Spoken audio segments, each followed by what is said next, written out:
Welcome back, Principal Matters podcast listeners. I am Dr. Jen Schwanke, and I'm here with William D. Parker today. Hi, Will. Hi, Jen. Episode 474, Will. Man, I don't know where time is going, but here we are, approaching 500 very quickly. And we have today Dr. Kate Anderson Foley. She's a colleague and friend of mine. I met first when we did an interview with Dr. Rachel George on Principal Street Radio. So I said, hey, come back and talk to me. So that's what we're going to be doing today. Jen, you've been bringing some wonderful guests to the conversations. And so thank you so much. I'm so excited to listen, to have our listeners hear your conversation with Dr. Foley. But before we do that, we have a Q&A. Yes. So our question today to start off is this one. Whew. How do we balance the expectations and challenges of system-wide leadership versus site-specific leadership? Does this question capture the rub of being a principal or what? Yeah, I collected this question from some training I was doing with the group of APs, and even when you were reading it out loud, I was feeling the tension because, right? like all those times where you've been told, "Guess what we're doing next," and your brain immediately goes, "Guess what we're doing now?" Right. And how am I supposed to? How am I supposed to keep all of this? So our Q&As are only a 5-minute section, Jen. So let's give it a quick stab as we talk about this. Well, what do you think when you were a principal?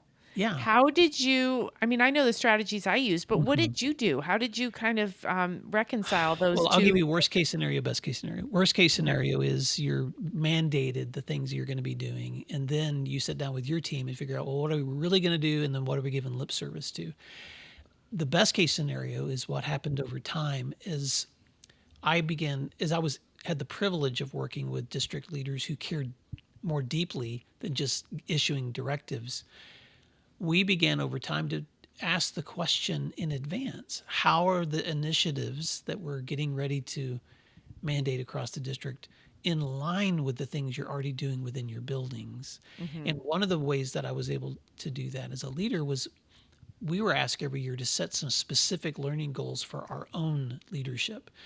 And I started making it a priority to make sure that my learning goals for what's happening in my school also aligned with the learning goals that we were setting as a district. And if those things weren't aligned, then we need to have a conversation. Right. But instead of adding on the more feeling is how do I find the alignment between these things so that I'm moving in the same direction? Now, that's the ideal, Jen. Some thoughts from you. It's funny you're talking about alignment. I think about the zone of control, the Venn diagram of zone of control. That's where I finally found peace with this problem. As a principal, I spent a lot of time really angry because I thought, this is my lane, but somebody else is telling me how to drive in it, or I'm being asked to do things that are outside of my lane. Shouldn't be. That should be someone else's lane. And so I spent a lot of really uncomfortable time just being grumpy about that. And when I started to think about my zone of control, is this not necessarily, is it my lane of expertise or knowledge or what I was hired to do? That really is irrelevant sometimes when you think about system-wide leadership and their understandings of it. Instead, I started to clearly articulate that question. Is this in my zone of control? Or is it not? And I would ask that question. If someone said, hey, here's an initiative that's coming down, or here's something you need your teachers to begin to do, or here's how you're going to evaluate them or whatever, I would say, okay, is this in my zone of control or not? Do I have any say? Do I have any input? Or is this the way it's going to be? And when you ask for honest feedback or honest clarity, you'll usually get it. And then once that's done, you know how to proceed. Oh, I love that response. Okay, we're going to wrap up this Q&A because that's what we've committed to is a quick 5-minute response. But I just want to encourage leaders. And Jen, you're always so good at visuals, but think about that zone of control. What's that circle of district initiatives? And then what's that circle of side initiatives? And where can you find a connection between the two and really be able to step into those and own those? And yes, there are times where there may be something that you have to do that doesn't always align exactly with what you want to be doing. And I call it, there's a professional. I used to tell students, this is where I give you permission to be politely bored. Just, Right. it's sometimes as leaders, we have to be politely professional and do the things we're asked to do, but then pour our hearts and passion and real time into the thing that we know is going to make the biggest difference. That's right. So no magic, no magic pill here, Jen, on this Right. dilemma, but I appreciate the question. Principal Matters listeners, if you have questions that you'd like Jen or I to respond to before our guests each week, you can always reach out to both of us by email or on our websites. Jen, how can listeners stay connected with you? Yep. Find me at jenschwanke.com, and there you can sign up for my newsletter, Principal Problems with Dr. Jen, and then you get a little bit of me in your inbox every Tuesday. That's right. You can sign up for the updates to this podcast at williamdparker.com. And Jen, thank you so much. Looking forward to hearing you and Dr. Foley. Let's take a moment to thank our sponsors, and then we'll be right back. Everyone talks about the power of data-driven instruction, but how do you actually get the right results and know the best next steps? The secret is iExcel. iExcel helps you easily assess performance and determines the best path forward for each student. Whether you need data for benchmarking or intervention planning, iExcel can do it all. And iExcel doesn't stop at assessments. It also provides you with everything else your school needs, from a standards-aligned K-12 curriculum to actionable analytics. iExcel's online learning and teaching platform is research proven to improve student outcomes, and it's used by 95 of the top 100 U.S. school districts. If you want to start driving real progress, get started today at iexcel.com/PM. You're listening to Principal Matters, the School Leaders Podcast. Hello, Principal Matters podcast listeners. This is Dr. Jen Schwanke back with you today. And I have such a fun, knowledgeable, intelligent guest with us today. I cannot wait for you all to hear from Dr. Kate Anderson Foley. And Kate and I ran into each other, not literally, virtually, during a BAM radio interview with Dr. Rachel George. And that aired in March of 2025, if you want to look for it. And Dr. Anderson Foley, we had a conversation about the critical role of community engagement in education. And we talked about emphasizing the importance of including family voices in school improvement efforts. So, Dr. Anderson Foley, I mean, what a great time for us to get together. And we talked about some important topics. And here you are today. I'm so glad to be here. And for sure, please call me Kate. Okay, perfect. Perfect. Okay, and so for listeners, who is Kate? Kate is amazing. She's a founder and CEO of the Education Policy and Practice Group and McLean affiliate of Harvard Medical School Institute of Coaching Fellow. She's a renowned transformational leader, author, and international keynote speaker. With a career spanning from pioneering inclusive practices as a special education teacher to senior leadership roles in state education, Kate has consistently championed equitable and integrated service for all learners, particularly those that have been historically marginalized. Her expertise lies in leading organizational change through strategic frameworks, advocating for comprehensive reform, and developing asset-based education policies. So, through the consulting firm, she partners with diverse organizations, offering guidance on school improvement, professional learning, strategic planning, and executive coaching, all while also being an author, Fearless Coaching, a book called Ida Finds Her Voice, which I want to talk about, and then her most recent book, Radically Excellent School Improvement, which we're going to dig into all those things, Kate. Sounds great. Okay. Let's do it. So you began your career in special education and your focus was on inclusive practices. But since then, you've done many things in support of this exact focus. And your most recent book is Radically Excellent School Improvement, Keeping Students at the Center of It All. So tell us about that book and why you wrote it. Well, thank you. I'm just so excited to be here and excited to be with you. I admire your work as well. So just please know that. Thank you.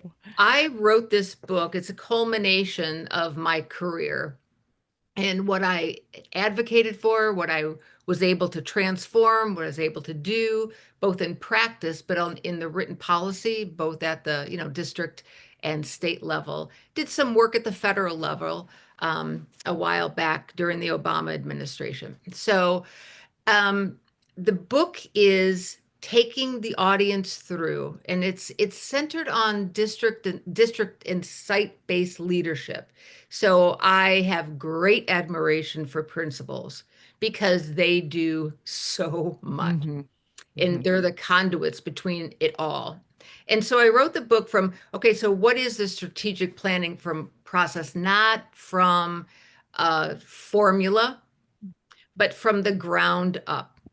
And the ground is basically the double helix system of support. And Right. that's where I found the great growth to be. So instead of top down, it's more organic. But, and we'll talk a little bit about this later, this comprehensive system of support replaces all of the disparate initiatives. Is it RTI? Is it AMTSS? Is it, what do we do for gifted? What do we do for EL? Like all of these things that principals juggle on a daily basis and a minute basis. So the comprehensive system of support is the actual foundation for the improvement process. And again, we can talk through the DNA strands of them. And then I take them through really grounding people into what is special education, because that's been left out of the improvement process. Right. It has been siloed. And I know I experienced this when I was at the state level when we were trying to do policy. Well, we're going to leave special ed out. That's a whole thing. So we'll just let that bucket of money over there and then do everything else. And I kept on advocating, push, no, push, no. They're Right. students first, students Right. first. And so I take them through the higher standard from N through F, but then to be able to say, how do we all work together? And this is the crux of it. Adults being situated in such a way that it's comprehensive, number one, for the student, but two, the support is there. So it's not just, hey, we're putting you all together and off we go down the hallway, where it's intentional, it's strategic, and I use the word over and over again. You deliver things with precision instead of the drive-by or the spray or whatever, visual that you want to do. And then it's this process of the collaborative group structure looking, did we hit it? Did we make Right. it? If not, how far are we? Did all students make it? If so, how do we know? So data. And it's a recursive cycle, but it's really based on real time, not a haphazard or quarterly. And then I'll finally end with this. When I say radically excellent school improvement, sometimes people think, oh, radical, bad word, bad word. But this is the definition, and I'm going to read it. Ambitious improvement and a tireless focus for ensuring every student grows, thrives, and achieves to their fullest potential. That is radical, right? Right. Well, it's not. It's human, but yes, I hear what you're saying. It's radical for many systems as they are now, because it really resonated with me when you said at the state level, and I think this applies locally too. Absolutely. Special ed's over there. They got it. We have good ISs. We have a good coordinator. We're good. We got the money. We know how it flows in and out. They're fine. How about everybody else? And that it's radical to think of them in the exact same bucket. And they are. Right, They are. right. That's right. And then to add on to your point, everyone focuses on compliance. Hmm. Well, if you do it right, compliance is easy. But growth and achievement, that's harder. Right. And if you keep kids separate, it's going to get harder and harder. Right. Well, you just stole my second question, which was, Okay. okay, how can, and by the way, thank you for focusing on principals, because not only is that our audience, but I too believe that principals are the ones holding up the Oh, structures, right? absolutely. Absolutely. So, how in your work, how have you seen principals foster a truly inclusive environment in their schools that goes beyond that compliance factor and instead genuinely breaks down those barriers for marginalized students? Mhm. So first and foremost is the unrelenting and unapologetic notion of high expectations. Mm-hmm. And because from that standpoint, that core, you engage families. And these are hard conversations sometimes. Right. We need to talk about your child, or we need to talk about these, groups of students, or we need to talk about our whole school and how we're going to be able to deliver that differentiated support from a strength-based perspective. But mom and dad, or aunt and uncle, or whoever the caregiver is, we need your help. Saying those things, that we need your help, we cannot do this alone, those are not words for me, those are actions. Mm-hmm. But then you have to back it up. So, and I've worked with schools on this. How do you engage parents who might be afraid of the curriculum, might be fearful of all the jargon, might be might have experiences of a bad education themselves? Right. And many of my families were also recipients of special education. Mm-hmm. So how do you make sure that you're, having things with dignity? Right. And so bringing them to the table to say, we need your voice. As an example, working with families from English language learners, cultural pieces, creating com, con- complementary stories that go along with the curriculum. So an example would be, let's say a couple teachers are working on ELA, and the group of families are going to be working on the story that would complement that comprehension or that topic, or whatever it might be. And they do that. It's not a heavy duty, 80-page story. It's something Right. like experiential. It can be a writing prompt, and then the teachers implement that. And then from there, of course, you can do all kinds of things with that, not only from the written or the language or the comprehension, but that generational knitting together. Right. And you're not doing things in a fluffy way, but you're doing it in an authentic way. And then the student can go back to the home and share that, and then that connection is made in a more intentional way, and then that continues throughout the Right. school year. Right. So this strategic framework Yeah, and the examples you just gave make me, clearly you're committed to guaranteed and rigorous learning for all correct, students. So correct. what are a couple elements of this framework that principals could implement immediately? Mhm. So it's summer, it's summertime now as we're recording this. It's going to be during the school year when it airs. If I'm a principal and I'm like, okay, but what does it look like? Right. How might they do something that now immediately applicable that will lead to equitable opportunities and outcomes in their buildings? Yep. So first and foremost, I would take a look at the schedule. And it's not Mhm. written in stone. I think principals really need to get their principalship and stand up and go, no, I've got this. I'm the leader of this. I know what to do. And they know what their staff are. So look at your schedule. Do the collaboration teams, now people call them professional learning communities, teacher-based teams. I use the collaborative team structure. Everybody needs to be seen in that. And what I mean by, so if you're going to do grade bands, that's fine, but who also is in that? I cannot tell you how many times I've gone on site to say, here I'm attending a TBT. Where's the special ed teacher? Oh, they've got their own. Or, Right. well, they really just don't really have anything to do with that. Or I even say, well, where's the music? Where are the specials? What? Like Right. that kind of. Right. So the point being, comprehensive. I would say to principals when they're planning their school year, think comprehensively and think connected. Mm-hmm. So the clarity of what that schedule would look like, and then the um, the second part of that is paying attention to situating the adults. So what I mean by that is, how are the teachers working together to co-design and co-deliver? And I spell it out in the book. I give a lot of examples, a lot of case studies, a lot of examples. These are not fluffy things, these are real experiences.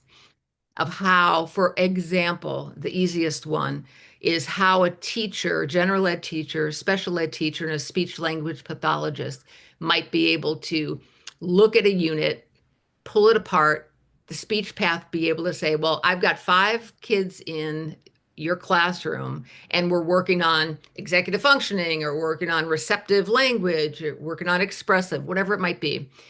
And how then can we intentionally bake that lesson Right. and then be able to have the people, the professionals work on that.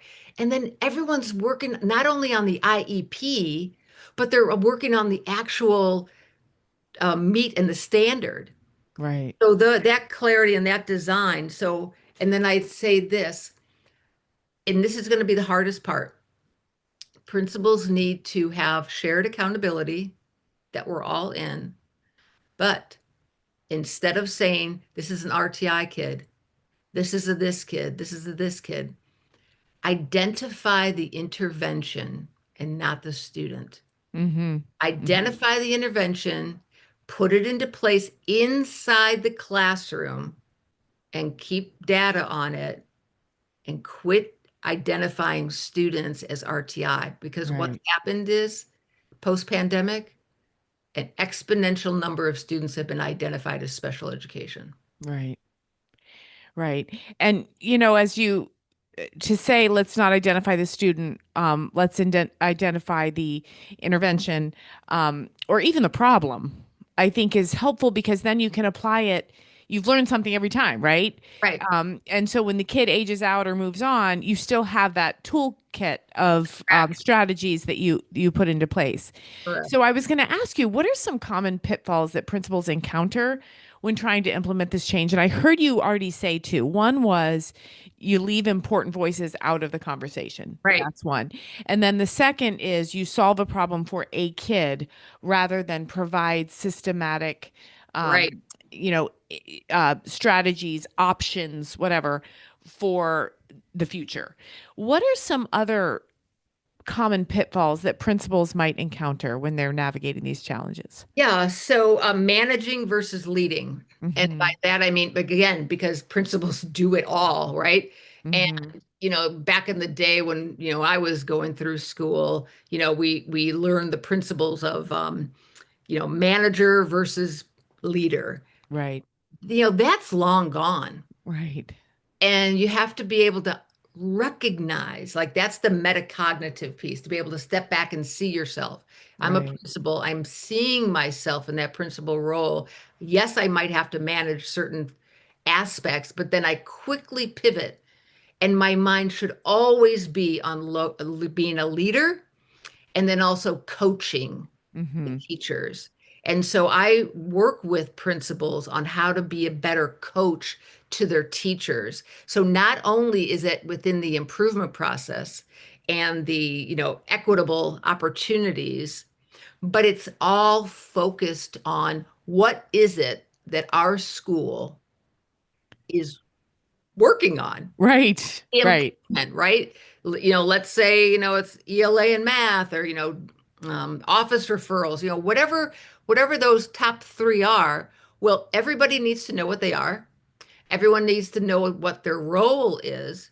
Everyone needs to know that we collectively will be held accountable for that. Mm-hmm. Mm-hmm. And then the principal needs to coach them on how to do that, not only for the improvement, but then that can help enhance the evaluation process. Not that you're dinging people, but you're Right. you're providing the necessary supports. That's a Right. comprehensive system. Well, I know that you feel very strongly about coaching, as I do do. I, Yep. because I know you wrote a book about that too, and it's called Yeah, Fearless Coaching. I do. Right. And I believe very much in coaching. I actually had an experience not too long ago with my friend Will Parker. He said, "Hey, do you want a coaching session for free?" And I was like, "Well, sure, I guess." And it was amazing. It was amazing because, you have to get out of what you think is working and just have that input from others. So, in writing that book and Mhm. in the work that you do with districts and schools and at the state level, how can principals leverage those coaching strategies, both with their staff, but also with this work, with this framework that you've developed to cultivate that growth minded organizational culture? Yep. So when I coach leaders, I work on the knowledge, skills, and dispositions that I'm listening, always listening. Where are they? What's their professional goal? What's their personal goal? But the professional goal is always tied to improvement. So from that standpoint, it's performance based. I'm not the hammer. Hmm. They are their own hammer. Right. So you're building up their skill set, but you're also building up their ability to step back and analyze themselves and then themselves within the context of their school. So I work on those leadership coaching stances that they need to be introspective, but then they also need to turn and coach others. So Hmm. coaching is it's a multifaceted way, right? So they're emerging to say, "Oh, here's my strength and here's where I need to really work and I'm going to work on that." And they do. And then it manifests in the improvement process. And then the results are they're able to see the growth. Sometimes it's not achievement right away, and Right. it's okay, but all of a sudden you see growth in some of the, not only for school and what they're accountable, the external accountability, but I've seen it. I just had something in April where they're like, wow, look at the growth that we have. Well, we didn't get the achievement, but look at the growth for all these different kids. They went Right. up this quintile, like, yes. And what's the reason for that? And then we go into that analysis. Well, what caused that? It's Right. then it's not the spray. It's we did this, this, and this, and we just followed it Right. because it was working. How many Right. times do people say, well, we kept on doing it, it didn't really work, didn't really make a difference? And I always ask, so are you going to stop it? Right. And it's Right. almost like they need a permission structure. And that's where principals really need to be, that permission structure to say, hey, if we have data that says this is not working, we need to stop Right. and focus on the things that only those things that are growing our students. Right. I have a colleague who is an excellent coach. She coaches principals, and her whole premise is curiosity, not judgment. Yeah, exactly.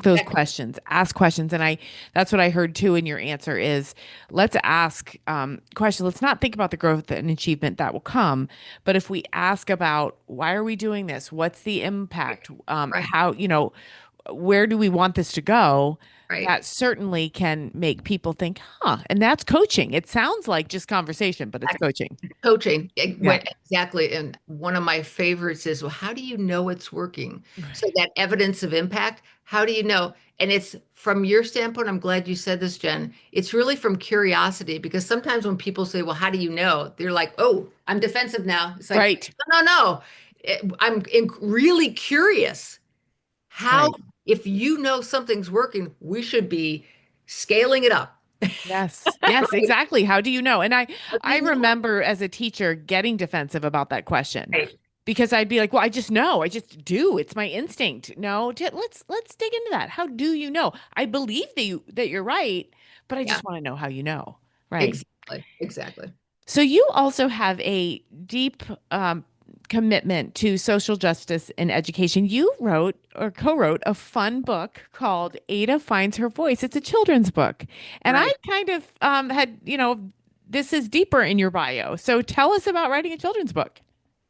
So when I was the chief in Chicago, um, I'll bird walk over to politics right now because I have Right. the first administration, and there was a lot of hate on the streets, Yes.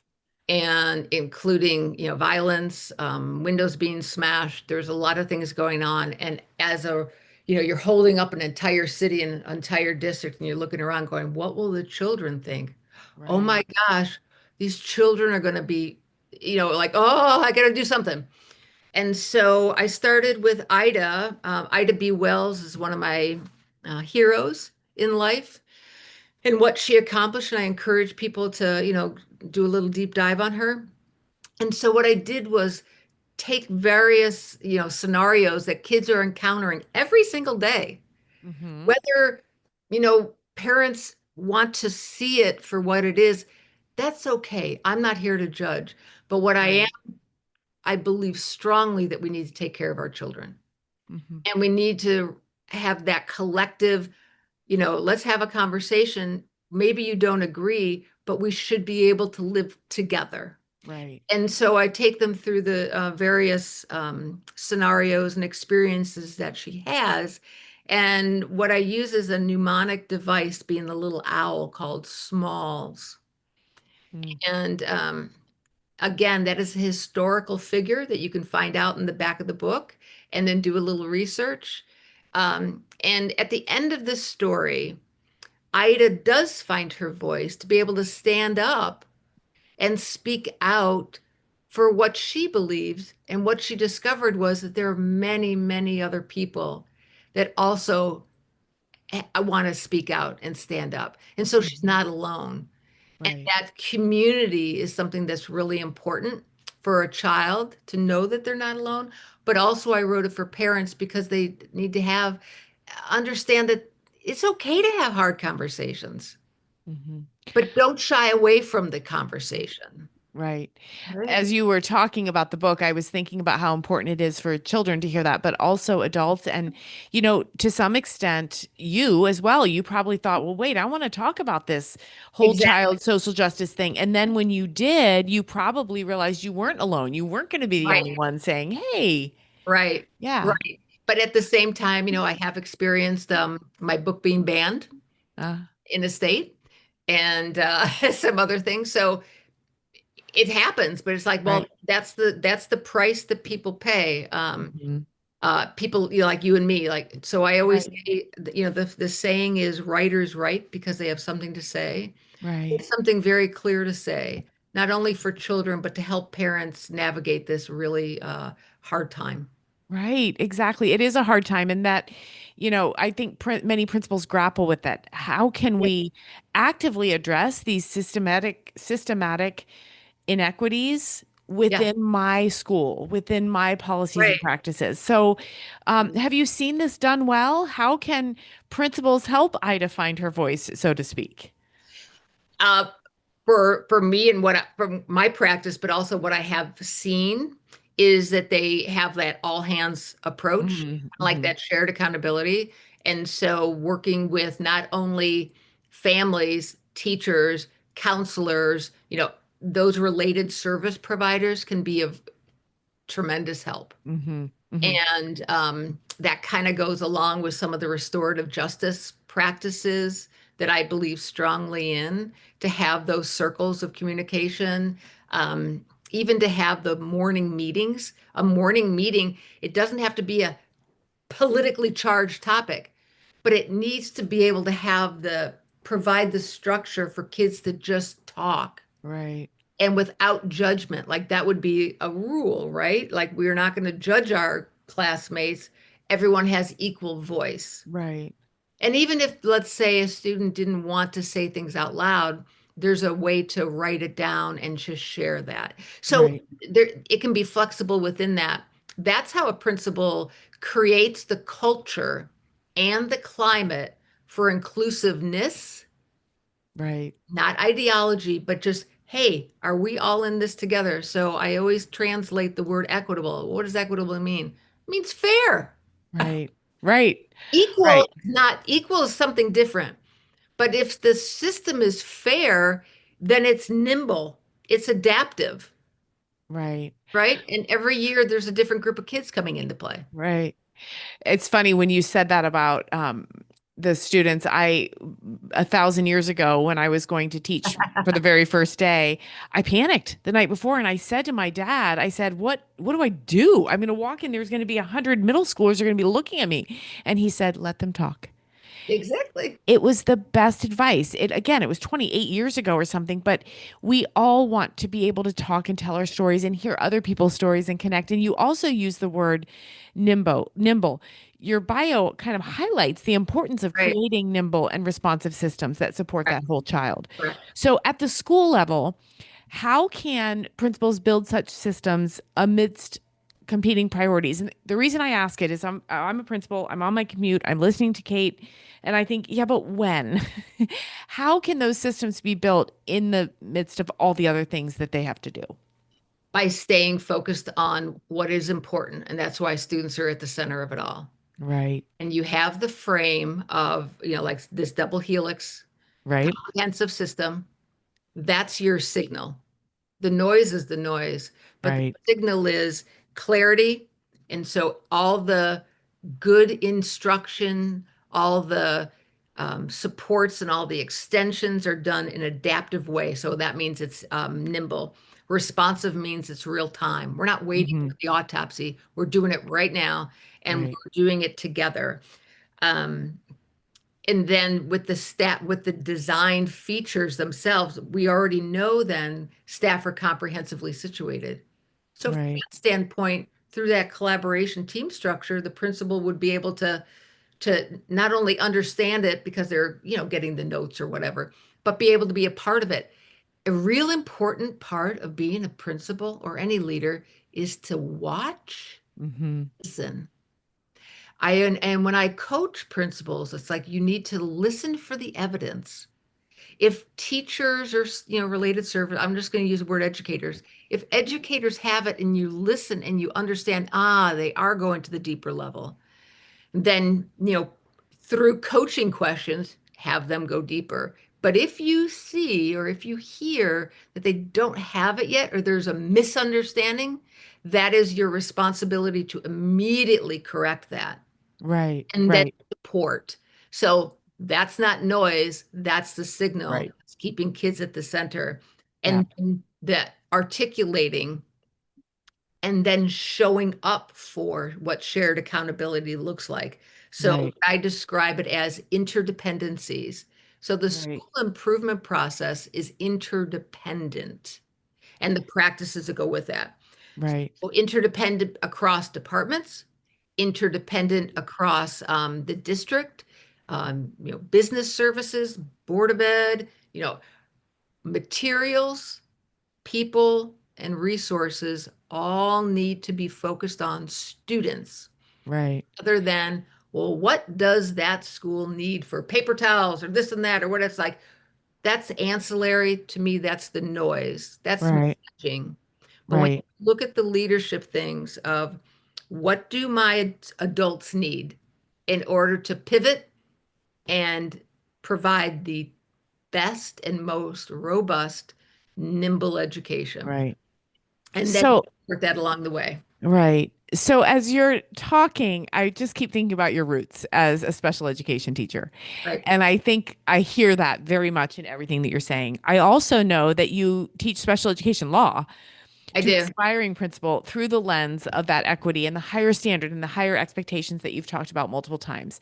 Many principals are either scared is probably not the right word. They're hesitant about their own knowledge about special education law. Yeah, They, absolutely. they're just not quite sure, and they love it when they have a coordinator or a director who's the master of special ed law. But for our audience today, what is one key legal principle that you teach that might be related to special education that you believe every principal really needs to understand? Yep. So special education is a service, not a place. Oh, We there you understand, go. we understand that. But students on an IEP are first and foremost a general ed student. They Hmm. just access things in a different way, be it through disability or what have you.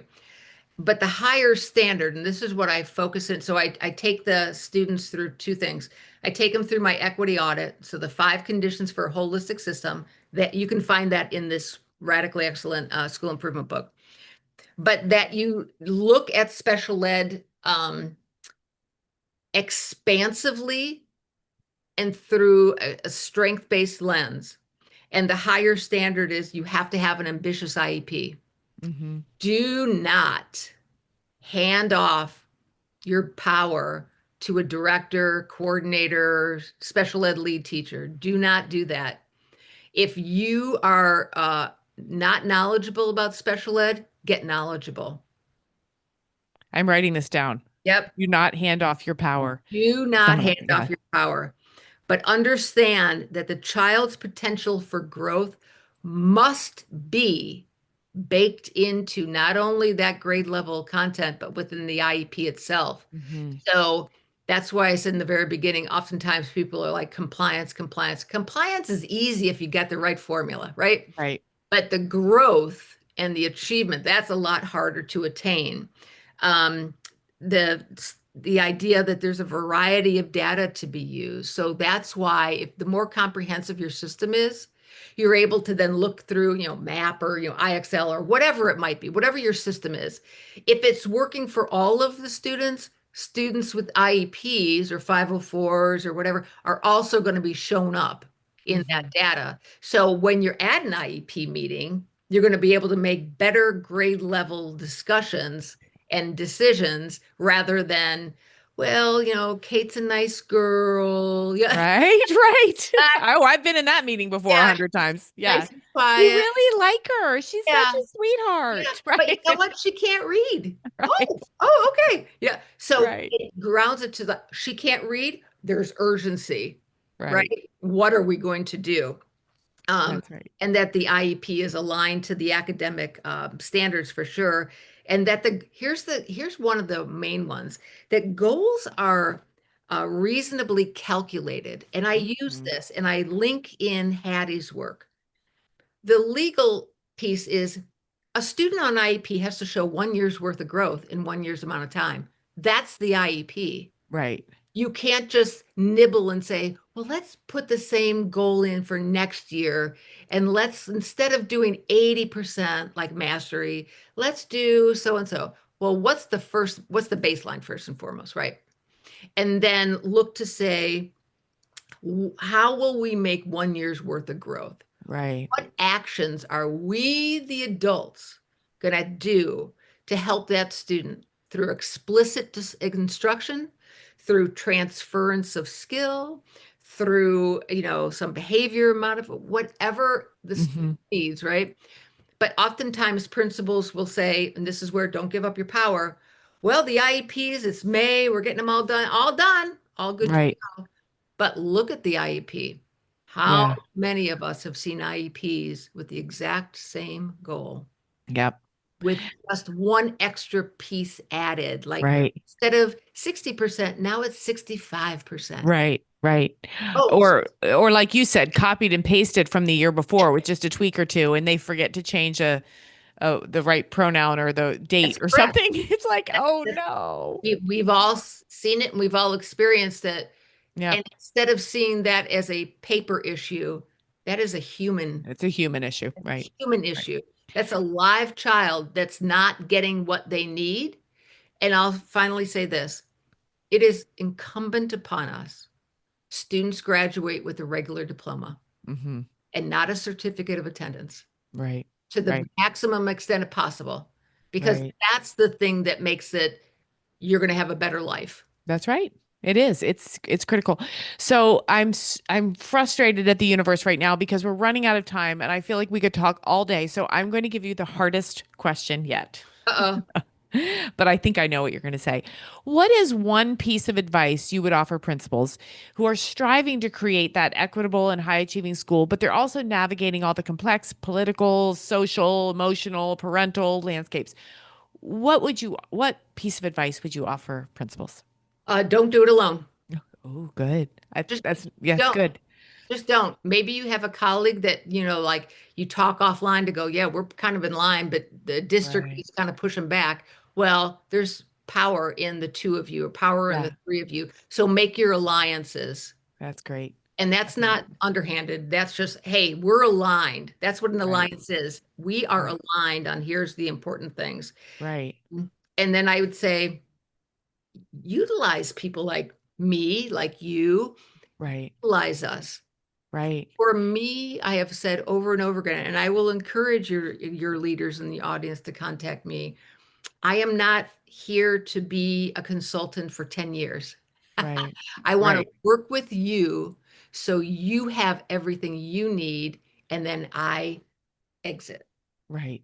That's, Okay, so tell our listeners where to find you if they want yeah, to reach yeah. out. Yeah, so you can look me on LinkedIn. I have Facebook. I have Instagram.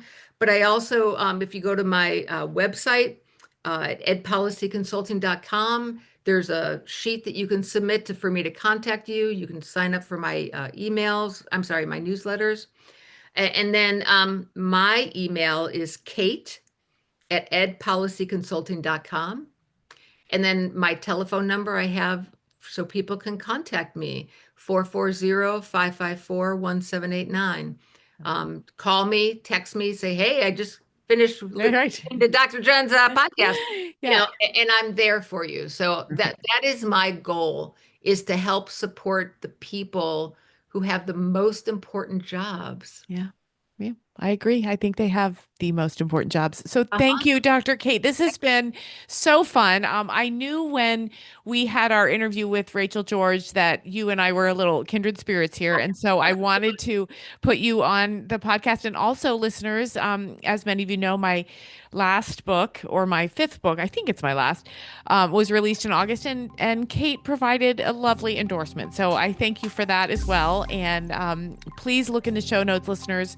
All of those links that Kate, or all those ways to find Kate, are in the show notes, so you'll be able to find her easily and quickly. Probably the easiest way, though, is through that website, edpolicyconsulting.com. You can find everything. So thank you, Kate. It has been a true pleasure.